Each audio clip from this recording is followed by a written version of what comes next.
Halo teman-teman, selamat datang. Pada video kali ini, yuk kita kenalan dengan media presentasi. Apakah kamu sudah mengetahui berbagai hal tentang media presentasi? Pada video kali ini, kita akan mengulik bersama. Adapun tujuan pembelajaran yang dapat dicapai setelah mempelajari video sebagai berikut. Yang pertama akan kita bahas adalah tentang pengertian dari media.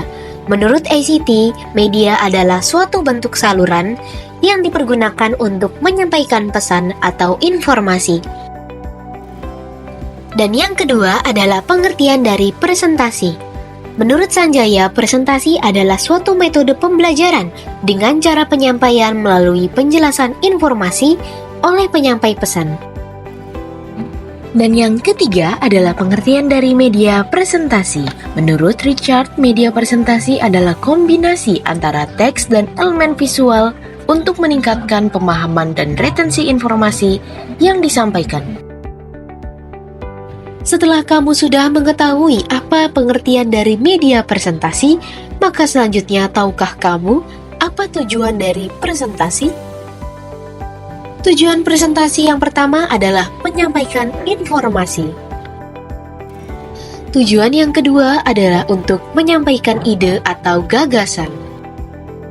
Tujuan yang ketiga adalah meyakinkan audiens atau pendengar. Tujuan yang keempat adalah mempromosikan barang atau jasa. Dan tujuan yang terakhir adalah memotivasi audiens. Media presentasi juga memiliki banyak kelebihan loh. Yuk kita simak bersama. Kelebihan yang pertama adalah dapat menarik perhatian dan meningkatkan minat belajar peserta didik. Yang kedua adalah mempermudah pemahaman konsep yang abstrak. Yang ketiga dapat meningkatkan daya ingatan peserta didik. Yang keempat dapat memperkaya pengalaman belajar. Dan yang kelima, media presentasi dapat menyajikan informasi secara komprehensif.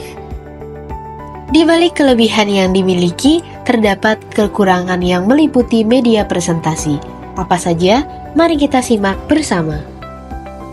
Yang pertama adalah memerlukan persiapan yang matang dalam pengembangan media presentasi.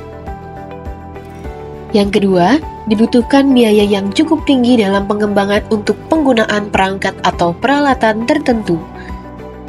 Yang ketiga adalah rentan akan gangguan teknis pada penggunaan teknologi dalam pengembangan. Yang keempat, dapat mengganggu fokus atau perhatian jika digunakan secara berlebihan. Dan yang terakhir, tidak semua peserta didik dapat mampu belajar dengan baik melalui media visual. Setelah kita sudah mengetahui bagaimana kelebihan dan kekurangan media presentasi, yang selanjutnya akan kita bahas adalah jenis-jenis media presentasi. Jenis yang pertama adalah audio presentasi. Audio adalah sebuah suara yang menjelaskan materi atau informasi ataupun sebagai tambahan pengiring visual yang ditujukan untuk memantik minat audiens. Jenis yang kedua adalah elemen seperti gambar dan grafik. Dalam presentasi, visualisasi data dan informasi dapat disampaikan dalam bentuk diagram, grafik, dan infografis yang dapat membantu audiens untuk belajar dan mengingat informasi dengan lebih efektif.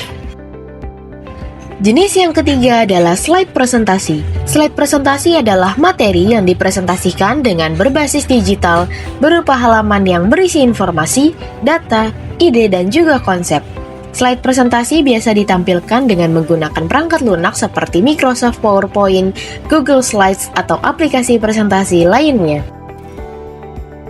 Dan jenis yang keempat adalah video presentasi. Video presentasi adalah media yang memadukan suara dan gambar untuk menyampaikan informasi, ide, atau pesan kepada audiens. Pada dasarnya, media presentasi tidak hanya terbatas pada penggunaan teknologi, namun bisa menggunakan media sederhana seperti kertas dan tinta. Hal penting lain yang perlu kita ketahui dari media presentasi adalah bagaimana sistematika media presentasi yang baik. Yang pertama adalah dapat memberikan judul menarik perhatian dan representatif materi. Yang kedua, terdapat pendahuluan yang jelas, yakni gambaran singkat isi presentasi dan tujuan presentasi. Yang ketiga adalah isi presentasi dapat kita sampaikan secara runut dan sistematis. Yang keempat adalah dapat memberikan contoh dari studi kasus jika relevan dengan materi dan dapat memberikan ilustrasi atau aplikasi dari suatu konsep. Yang kelima, dapat mencantumkan data dan fakta pendukung yang relevan untuk memperkuat argumen atau pemaparan.